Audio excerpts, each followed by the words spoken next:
দক্ষিণ কোরিয়াতে পুরো দেশটাতেই ব্যায়ামাগার ফ্রি।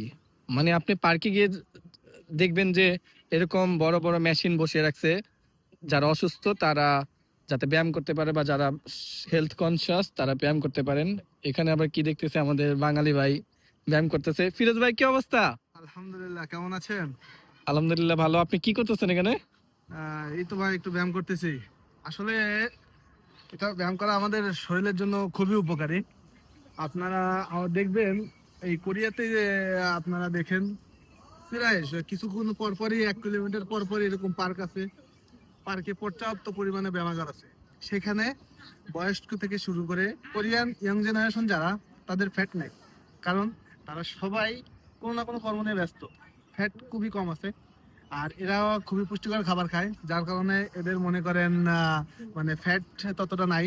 কিন্তু তারপরেও প্রতিটা পার্কে মানুষের জনগণের সুবিধার্থে স্বাস্থ্য সচেতনতার ক্ষেত্রে চিন্তা করে গভর্নমেন্ট প্রতিটা পার্কে এরকম দেখেন এরকম ভাবে ব্যায়ামের জন্য মেশিন বসিয়ে রাখছে। প্রতিটা সেক্টর প্রতিটা পার্কে এটা পাবে। এমনকি কিছু কিছু পার্ক আছে যেখানে শুধু ব্যায়াম স্পেশাল, শুধু ব্যায়ামের পর্যাপ্ত মেশিন থাকে। এমনকি দূরে যে পাহাড়ের উপরেও চূড়ায় যাবেন, চূড়ায় গেলেও দেখা যাবে ব্যায়াম।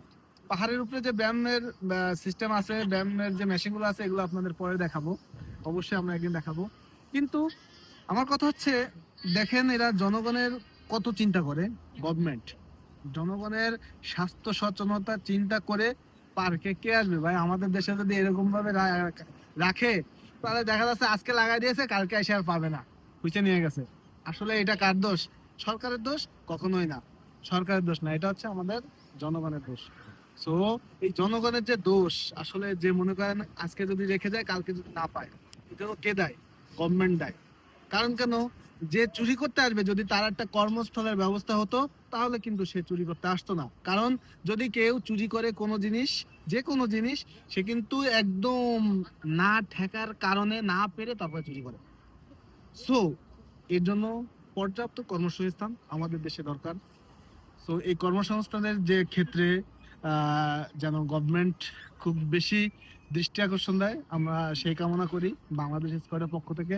আর হ্যাঁ, প্রত্যেকটা প্রবাসী ভাইয়ের জন্য আমাদের শুভকামনা। আপনারা ভালো থাকুন, সুস্থ থাকুন, এবং যাদের যারা যে দেশে আসেন, আপনার যদি এরকম পর্যাপ্ত পার্ক থাকে, কাজের ফাঁকে যে সময়টুকু পান, অবশ্যই একটু পার্কে ঘোরাফেরা করুন, একটু ব্যায়াম করুন। দেখবেন শরীর ভালো থাকবে, মন ভালো থাকবে, নিজেও ভালো থাকবেন, পরিবারের সবাই ভালো থাকবেন। আল্লাহ হাফেজ।